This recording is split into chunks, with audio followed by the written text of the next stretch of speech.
Today we're going to take the preset wing play tactic that it gives you and change it to fit our team to suit our players. We're going to go from this one to this one and I'm going to show you how we go about it.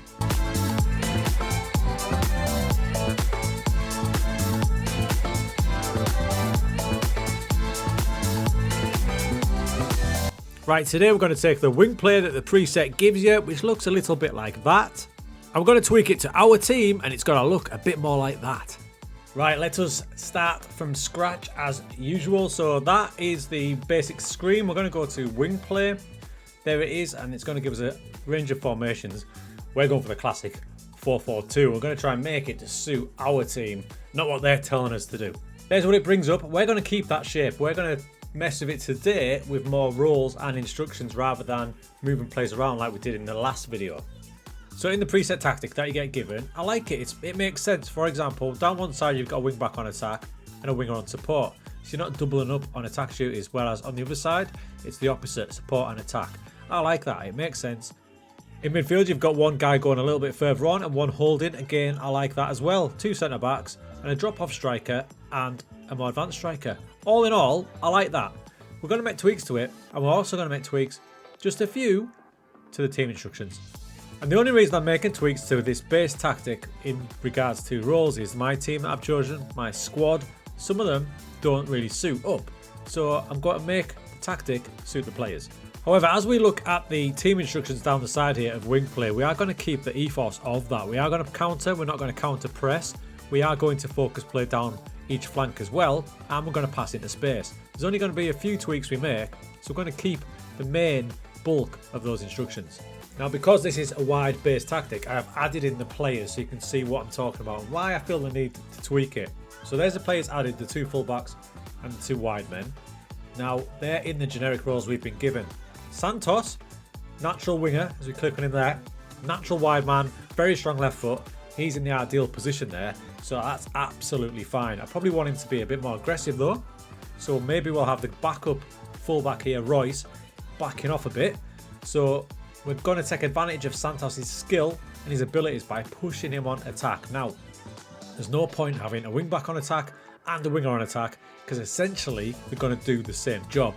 So that's when we're going to tweak this role to make it suit a bit better. So we've established Santos is going to do the bulk of the work up and down there, hitting the flank. So I don't need two there because that's going to leave me wide open. So what I'm going to do with Royce is we have two options here. We can either bring him in to an inverted wing back, but because we're sticking to the wing play philosophy, we'll still keep him wide. We'll make it a bit more sensible, a bit more solid. We'll have him as a fullback on support duty. Adding some PIs as we go to make it that little bit more solid, because remember Santos is covering that entire left flank down there. So for Royce, we'll ask him to sit a bit narrow, a little bit closer to the centre backs. And when he does get the ball, as in not to get in the way of Santos, we'll ask him to cut inside with the ball. So on the other side, we've got Marcus Edwards, who's had a cracking Champions League campaign this season, and you can see he's got a weak right foot. He's not an out-and-out traditional winger. He much prefers to play as an inverted winger, and that's where we're going to use him. So we switch him up to the inverted winger, which means when he gets the ball, he's going to have a tendency to cut inside. So to maintain options down this flank, we want Bellerin to be aggressive. Luckily for us, he's a pretty good attacking fullback with bad hair, but a good fullback. So we're going to ask him to be the wing back on attack, meaning he's going to cover that area there, allowing Edwards to bomb in there. The final tweak we do make though, we don't want them both to be on attack duty. That's going to leave us a bit exposed, so we'll ask Edwards to be on support. So he's going to drop a little bit further back and help out a bit more. We want the attacking thrust down the flank coming from Bellerin though, so he will remain on attack. And to emphasise this, we'll just ask Edwards to sit a little narrower. We will ask him to get further forward when we've got the ball, so he's still an attacking threat. So he's going to kind of sit there, and that will allow Bellerin to go past him. And that brings on the first team instruction change. We can see now we don't want overlaps on the right hand side because Santos is going to cover that. We do want to encourage them on this side though, so we'll go over here and we're going to take off overlap on the left. We're going to keep it on the right though. So now I like the look of my wings. I've got the players in their favoured roles. Bellerin attacking, Royce being more solid, Santos attacking and Edwards cutting inside. That is what I like, and it's completely different to what it gives you at the start.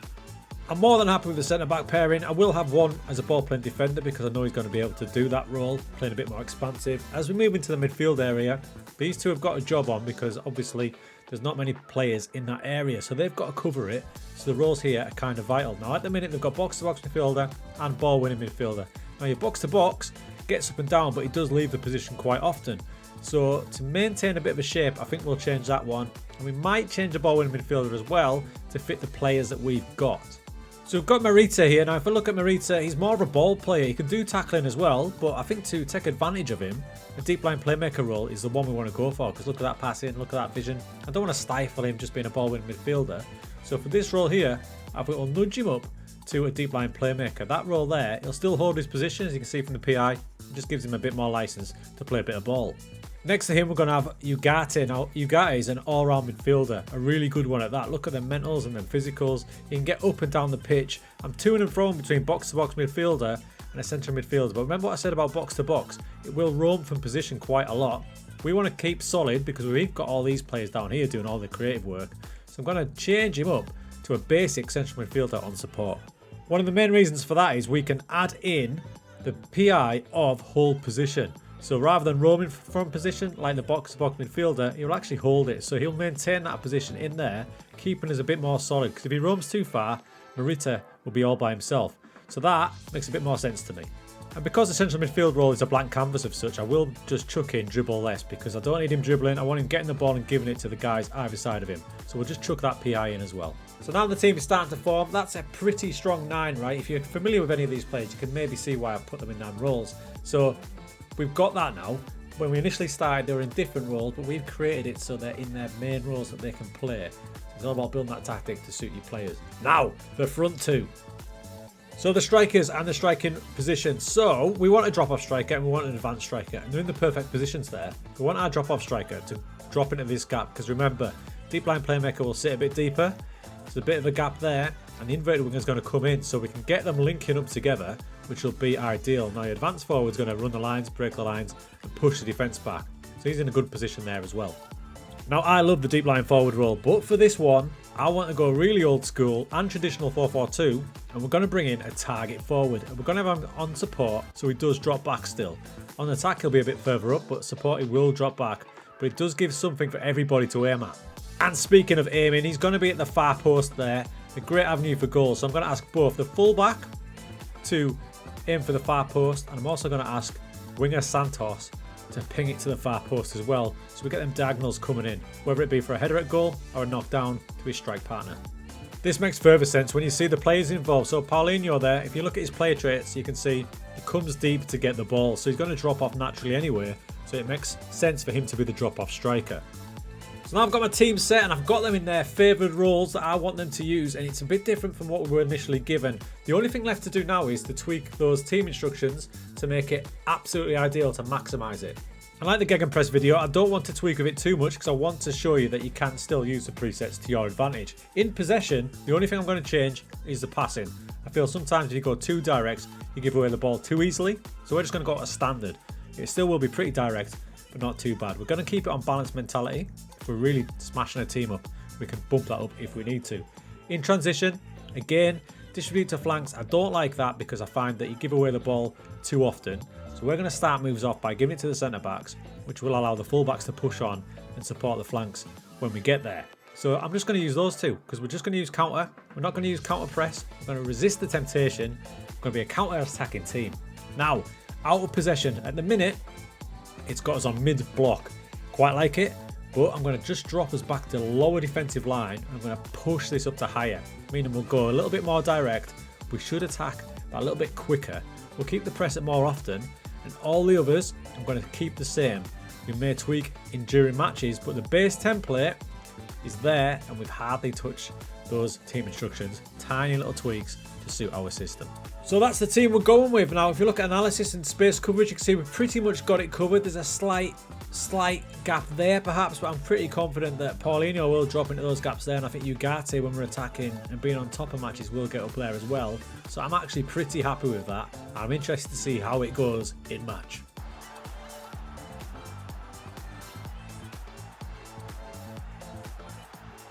So the season is over and ourselves and Porto only lost twice, but Porto, what a season.